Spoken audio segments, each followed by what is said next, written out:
Have you ever wondered what the process is for selling an inherited home?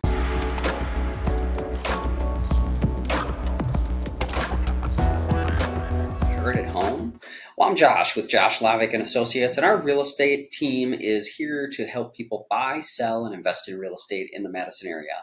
And when selling a real property in Wisconsin, there can be a lot to consider. And this is especially true if you know someone who's recently died or you've now inherited this home, right? What do you do next? Well, when I've helped people sell real estate in the past that have inherited a home, one thing that you might have to deal with is probate. And this is the court supervised process that transfers assets from a deceased person to their beneficiaries. And it's required for estates that are valued at 50,000 or more, with some exceptions.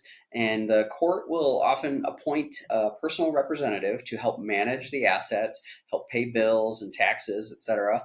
And then they also will have to deal with maybe cleaning out the property, work with their attorney, work with their realtor and other professionals to kind of help with dealing with the assets and selling them and doing whatever's necessary. So in this case, you're going to probably deal with like possibly auction companies might be involved, or consignment shops, or sometimes people sell things online, either on like Craigslist or Facebook Marketplace or other areas. There may be some repairs that may need to be done in order to sell the home and the property, or you might want to consider selling it as is. Oftentimes the estate sales that I've seen in the past, they oftentimes do need some work and usually are sold as is.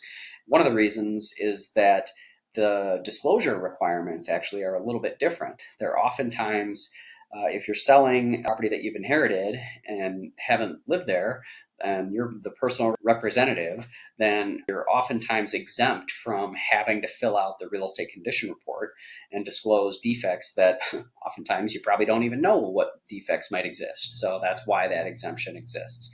So from my perspective, though, the process isn't too different than selling a regular home in a condo. I mean, step one is really, we're going to start with a discussion. We're going to figure out what your needs are and kind of maybe an ideal timeline, and just kind of have a chat about what you're struggling with and maybe how I can help get the property ready for the market.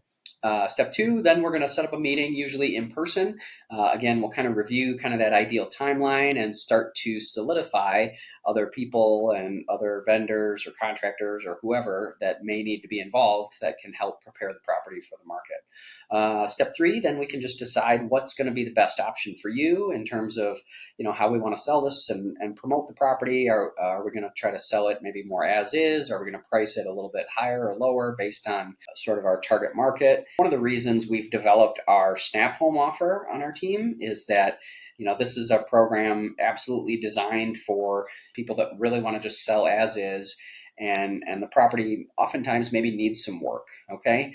Versus our full-blown, more retail marketing plan, tends to reach a larger audience, but we also have our Snap offer tends to reach a much smaller audience, but has people that are willing to buy properties as is, oftentimes with no contingencies and that kind of thing. So step four, we're going to market it though, and to as many potential buyers as we can get the word out to. So we'll execute our marketing plan.